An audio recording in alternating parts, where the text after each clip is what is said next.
Muito boa tarde, meus amados irmãos. Que a graça do nosso Senhor Jesus Cristo repouse sobre as nossas vidas nessa tarde de segunda-feira. Hoje, um dia ainda de isolamento, um dia onde nós não podemos desfrutar da comunhão de uns com os outros, a não ser com as devidas restrições, mas também um dia de extrema alegria, principalmente para mim, para minha família. Eu quero aproveitar isto para poder compartilhar um pouquinho da palavra do Senhor ao seu coração nessa tarde.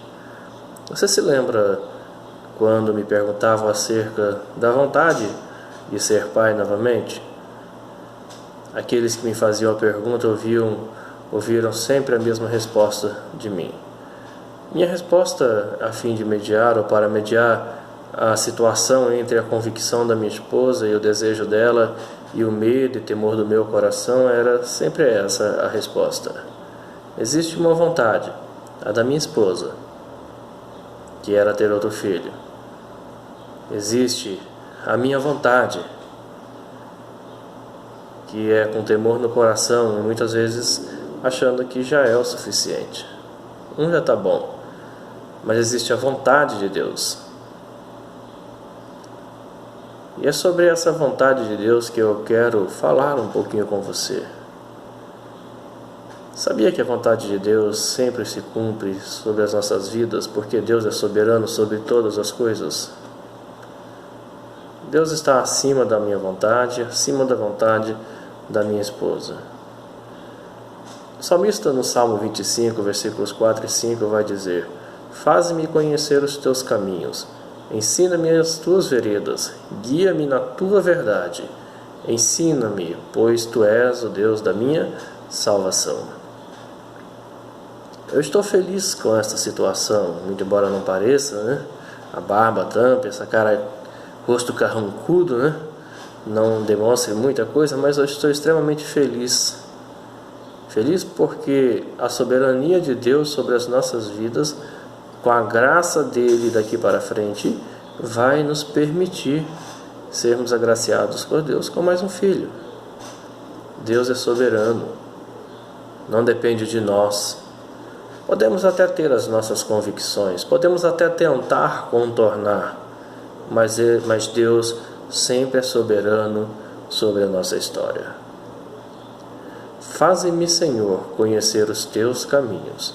Ensina-me as tuas veredas, guia-me e ensina-me, pois tu és o Deus da minha salvação. O que é que o salmista pede, então? Qual é o seu desejo de viver neste versículo que ele escreveu? Primeiro, ele roga ao Senhor, ele pede a Deus para que Deus lhe desse o conhecimento dos seus caminhos.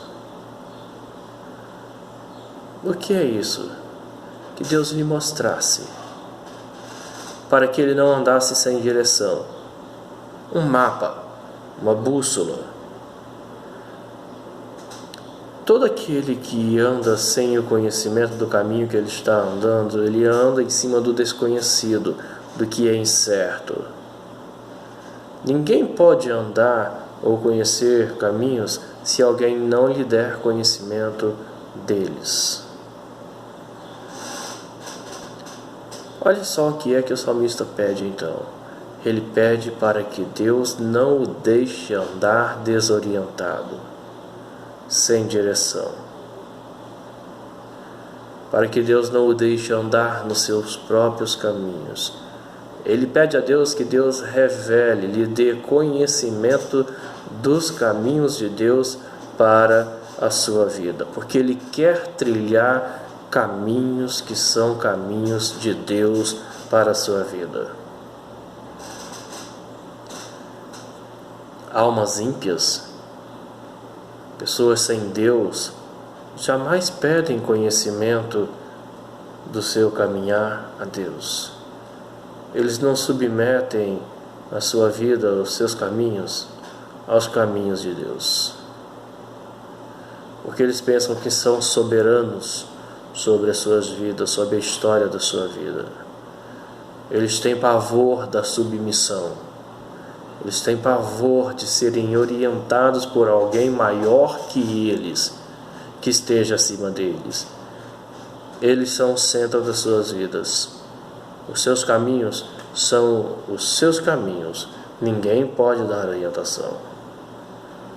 Se você busca conhecimento dos seus caminhos em Deus, é uma prova que você é de Deus. Se você busca trilhar os seus caminhos sem rogar que Deus lhe dê conhecimento desse caminho, cuidado, ímpios fazem isso. Pessoas sem Deus, pessoas em pecado, sem comunhão com aquele que é o orientador, que é a bússola, que pode lhe dar um mapa seguro.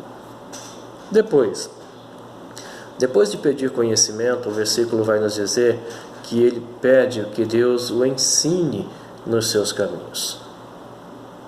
Olha só, dar conhecimento, trazer conhecimento, mostrar a direção, dizer onde é, revelar como deve ser e por onde andar. Isso é real, isso é ideal, mas não é o suficiente para a nossa caminhada. Sabe quais as implicações de quando nós não apenas pedimos que Deus nos revele o conhecimento da vontade dele para as nossas vidas, para o nosso caminhar, e ainda peçamos que ele nos ensine nesse caminho? Sabe qual é a relevância, a importância disso para a nossa vida? É pedir que Deus esteja presente nesse caminhar. Ensine nos seus caminhos.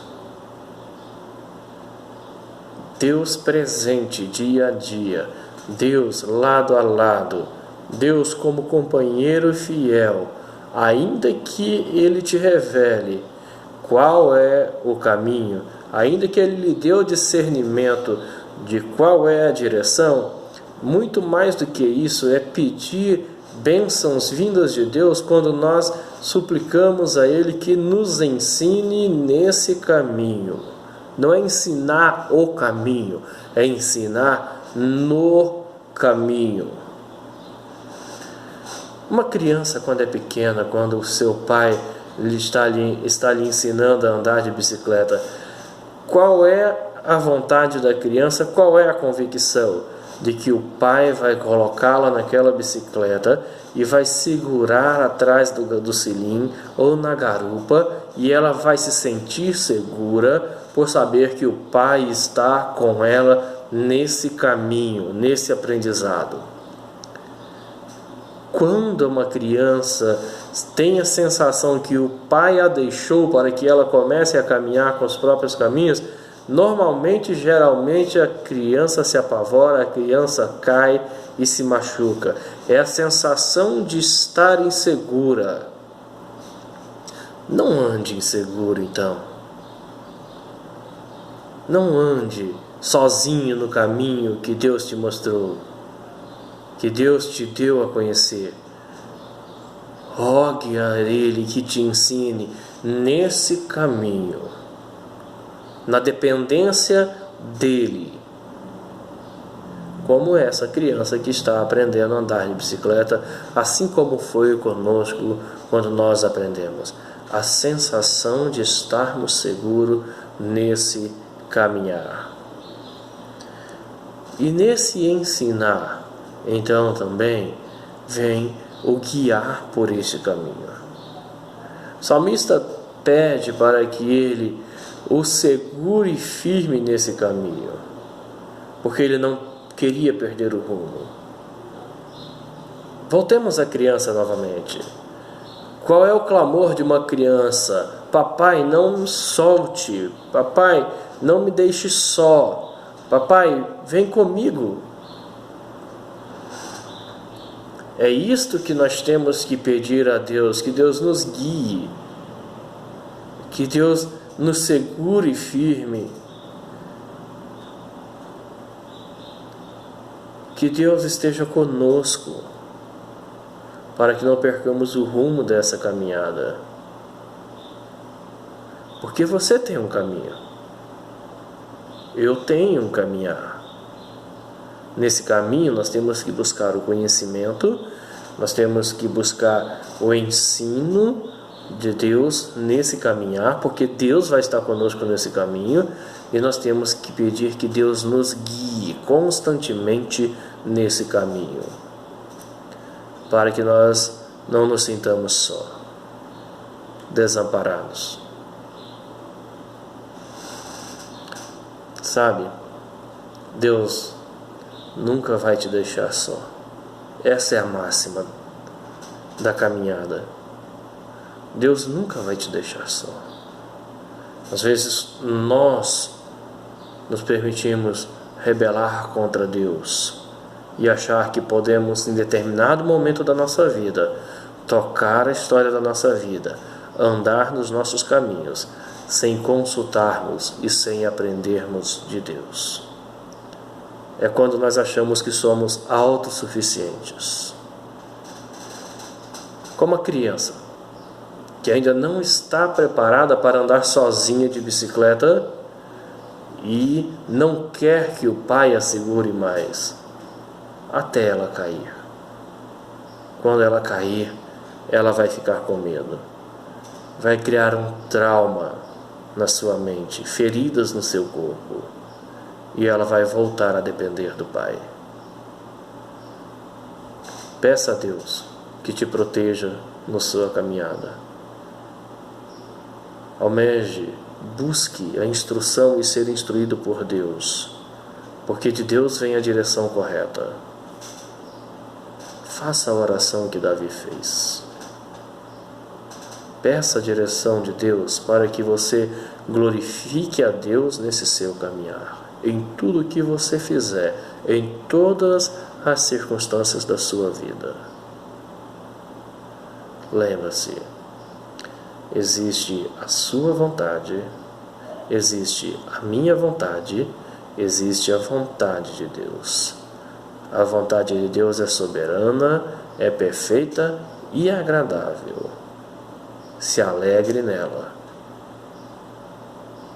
se contente com ela, se apegue a ela, porque é ela que vai te fazer sentir seguro, é quem vai te deixar seguro para os momentos de bênçãos, para os momentos das tribulações, para os momentos da angústia, para os momentos das felicidades nesse caminhar. Nunca passe pelo seu coração que você já é autossuficiente, que você já pode andar sem Deus, que você já pode realizar seus projetos sem Deus, que você já pode sonhar a sua vida sem a presença de Deus. Que Deus seja o teu guia, que Ele te proteja, que Ele te instrua, que Ele fale ao teu coração, que você seja feliz, como eu sou feliz, como eu estou feliz, pela vontade de Deus, pela soberana vontade de Deus se cumprir sobre as nossas vidas. Que Deus nos abençoe, que Deus te abençoe ricamente. Amém.